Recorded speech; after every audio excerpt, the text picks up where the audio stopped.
Boston, the Celtics allowed the Grizzlies to get back into the game, but as coach Joe Mazzulla pointed out, opposing teams are going to go on runs.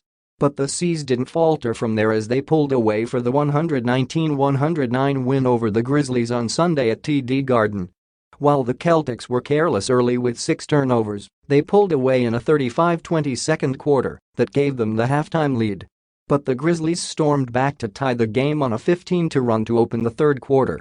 The C's continued their hot shooting ways in the first half, knocking down 12 of 24 shots from behind the arc. But they cooled in the second half, which was partly how the Grizzlies stormed back in the game. The Celtics went on to put the finishing touches on the rim as they didn't allow a Memphis comeback. Jason Tatum had another tough shooting game as he had 16 points on 3-for-16 shooting.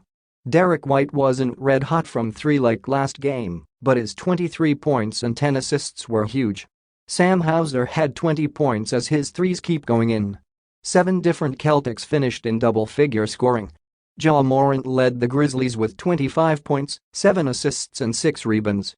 But first, if you are new to the Celtics news channel, take advantage and subscribe so you don't miss the latest news that happens in the world of basketball. We are always bringing you firsthand here. Enjoy and like this video so that YouTube continues to bring you the latest Celtics news in the world of basketball. The Celtics take on the Bucks at 7:30 p.m. Tuesday in Milwaukee for a crucial game between East opponents.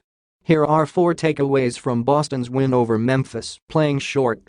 The Celtics were without a majority of their backcourt with Jaylen Brown, facial contusion, Marcus Smart, ankle, and Malcolm Brogdon, Achilles soreness, all out Sunday.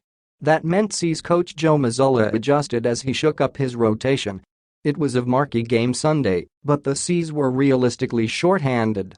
But the Celtics got production from White when they needed it, and Peyton Pritchard knocked in 4 of 7 three-pointers for 12 points. It was another team win for the Celtics, just like Wednesday's victory over the Sixers. Crashing the glass, while the Celtics weren't super efficient with their shots as they hit 44.3% of their field goals, they cleaned up the glass all night. Boston out-rebounded Memphis 60-45, along with 14 offensive rebounds. Robert Williams, 3 as always, led the way with his 16 rebounds, 5 offensive. But the C's worked hard to corral their misses as they also had 13 second-chance points. That allowed the Celtics to work the glass, even when their threes started to cool in the second half. Found his stroke. Hauser continues to show off why he earned a rotation spot early in the season. Hauser knocked in 6 for 11 three-pointers as his confidence was clearly back. That adds another element for the Celtics, but it's also huge contributions with the Celtics missing bodies.